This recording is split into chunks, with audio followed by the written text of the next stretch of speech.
Bob Lucas and earmuffs. You know what? This is a non-Ewok segment. I'm going to ask him to go ahead and take off his headphones. He gets triggered and he needs a safe space if we do bring up Bob Lucas on this show. Bob, a big proponent of the Bitcoin 4-year cycles. He's been around for a few cycles now, mainly focused on Bitcoin, but I know he has some ETH. Believe it or not, I think he even has some Solana. But I think like twice he said something bad about Hex. So Ewok rolls him out, can't listen to him at all, don't want to discuss him whatsoever. But I think there is value to, I'm being a little facetious, but I think there is value to the guy. And the only reason I bring it up is because he did post a video just today on his little Bitcoin 4-year cycle journey. And I thought, I call it appealing to authority, whatever you want. I do like to take into account some things that this guy says, because I think he's very measured in his opinion on things in terms of the cycles. And today, watching his video, he thought that the 4-year cycle looked great. He was very confident that a blow-off move is still ahead. And I mean, he literally said this in the video that he thinks we are maybe weeks, but literally days from the blow-off top mania start really beginning. I think, he's probably thinking like beginning of October here. He was very confident that the high for the cycle, and keep in mind, he's talking pretty much about Bitcoin here, but would be between October and December, as always. He thought like an outside chance at 2026 because, we are this uniqueness that we do forget to talk about sometimes, that we do have all of these bigger entities. You were just talking about the manipulation, Ewok, but all the, we haven't had these large players into this investment vehicle its entire existence, really, until the level we have now. So yeah. In lieu of retail. So, he talked about if we run into 2026, that he felt it would be less of a blow off type look and a more gradual rise if we went further and further into 2026, which, I mean, I guess kind of is common sense if you think it would happen that way. But he was still very convinced that it's going to act as normal in these last 3 months. We will get that hockey stick type action, pretty much calling for Bitcoin over 200K by December. And, we know where that could potentially leave Ethereum and altcoins and stuff like that. So, yeah, I'm curious what you make of his opinion, if anything at all. And then I had a follow-up for you about kind of the late time frame of this money printing we're getting here. Well, so, I mean, this is what we've been saying. I feel like this is what I've been saying, kind of, it's going to be late in the year, maybe into January, whatever, then 30 days later, followed by ETH top as well.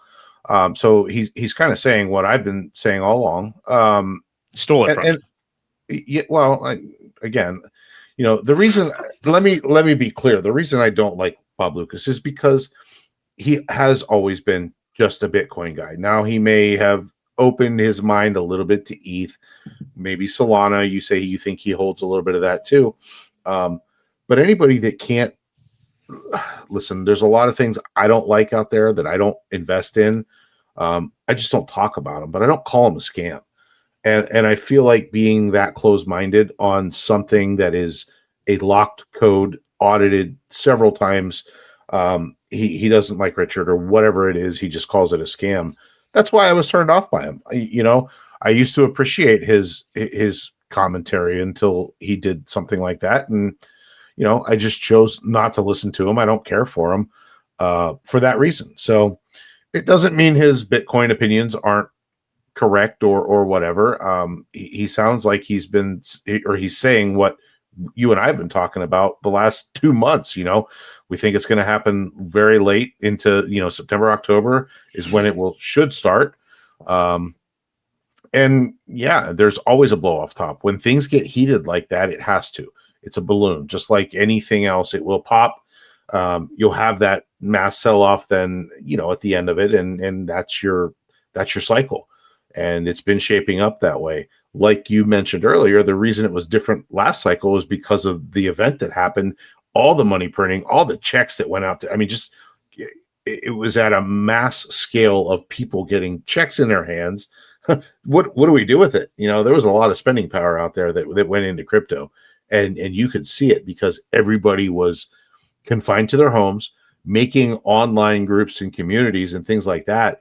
And that really set it off last time. Well, we didn't get that this time. It's just kind of starting now. So, I still like to think it's going to happen the end of this year, but being that delayed that the money printers are being turned on, I don't know. I hate to lean into 2026, but I still really think we're going to see something here starting in October. And again, don't forget, it usually only runs 8 weeks. I think he's still saying December, which would put it, starting at the beginning of November, maybe. So October couldn't maybe be not as bullish as we think, but I think you start to see the run up, right? You start to see the signs of strength turning. And we still haven't really seen that. So that's where I'm at with his opinion. Again, yeah, stimmy checks, please. That would just set everything off. Would be good for us and our markets, but it's all about patience now. Well, hey, remember, Elon and Trump promised the Doge stimmy checks, so we'll see if we get those or not here at this point. Yeah. So the point about, and this is getting really insane with this, but like the point about the money printing starting this late in the cycle and the fact contrasting it to last cycle was spring of 2020. And spring of 2020 is when it began. The cycle ran, you could say, it's normal Bitcoin cycle until December of the following, post Bitcoin halving year. But also that money printing happened. It ran for another year and a half. Is there any way this could run for another year and a half from now? I mean, can this go throughout the entire year of 2026? Because right now, and I know at first that sounds preposterous and you're saying this time is different or whatever. Well, in terms of the monetary policy, it is different. Like that is pretty much objectively different from my cycle. I'm not saying that means, cycles are forever changed and the Bitcoin halving means absolutely nothing now. I do think the money supply means way more than the Bitcoin halving, like for sure. I'm just saying that aspect of this is different. I don't know if that means we run a whole year extra though. Well, yeah, I mean, I guess it's possible. Anything is possible. We don't know. We don't have crystal balls, and we can only go based on what we've seen before. Another thing to think about too is usually when a new president takes office, things happen pretty quickly. They start changing things. They start spending money. Printers go burr. Well, now we've had an administration that's been kind of handcuffed by the Fed. Very, very much against him because of the tariffs and the changes and the things that he wanted to implement, and they weren't willing to play ball. So that could have, that obviously it's showing. There's been some effect of that too. So again, could it go into later 2026 because the printers haven't been turned on yet? Anything's possible. Again, all we can go based on right now is the data that we've seen over the past 4 cycles. And, that's what we kind of have to look at.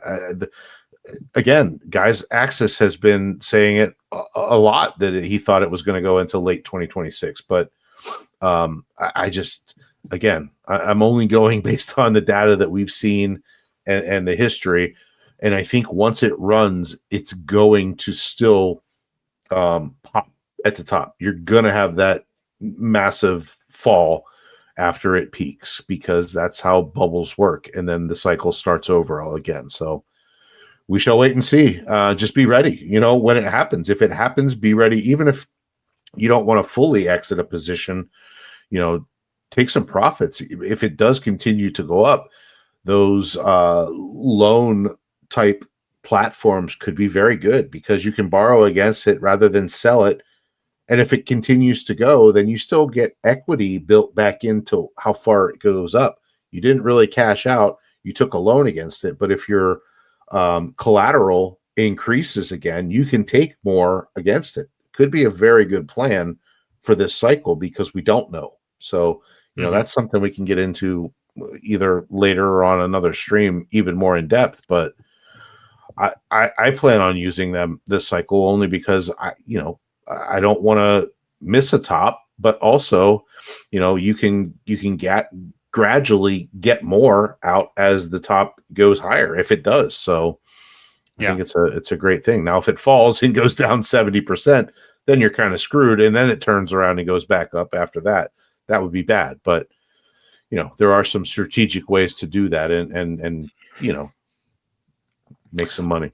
A good point from Scott here earlier, just finishing off this point, then we'll move on to the actual pulse chain prices. But talking about how long this thing could run and taking an indicator of Richard Hart, if you will, a guy who, has called tops and bottoms of Bitcoin pretty well, like over the last few years, saying, he wouldn't want to run a multi-million-dollar marketing campaign if he thought the cycle was ending in Q4 of 2025. So I think there is some validity to that, but we do know, I think it's been pretty much confirmed that throughout the entire year, I think, of 2026, this marketing is going to continue for Pulse Chain. So we know that that's continuing throughout that year. So that leads me to, for somebody that matters, to think that there could be reason for things to be going up in 2026. So see, I don't think that I didn't think the marketing plan was to last quite that long.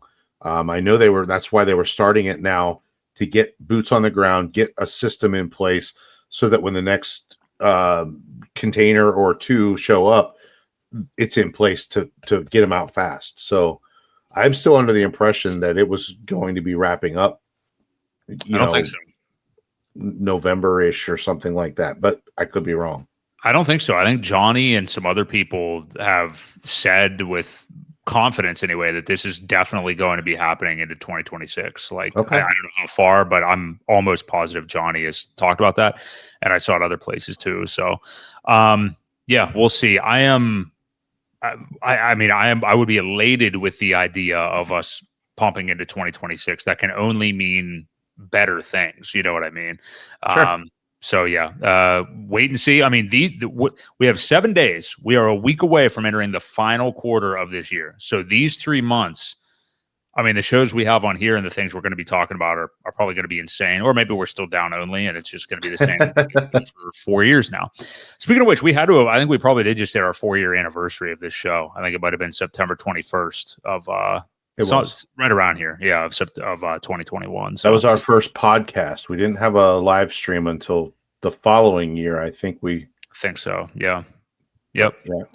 Go into the archives, hit us up on Spotify. We are on there too. So anyway, we'll transition out of this. Thank you all for being here. If you're enjoying the show so far, do us a favor and peg away at that like button and show support for the show and for Pulse Chain. We really do appreciate all of you guys being here and being active in the chat.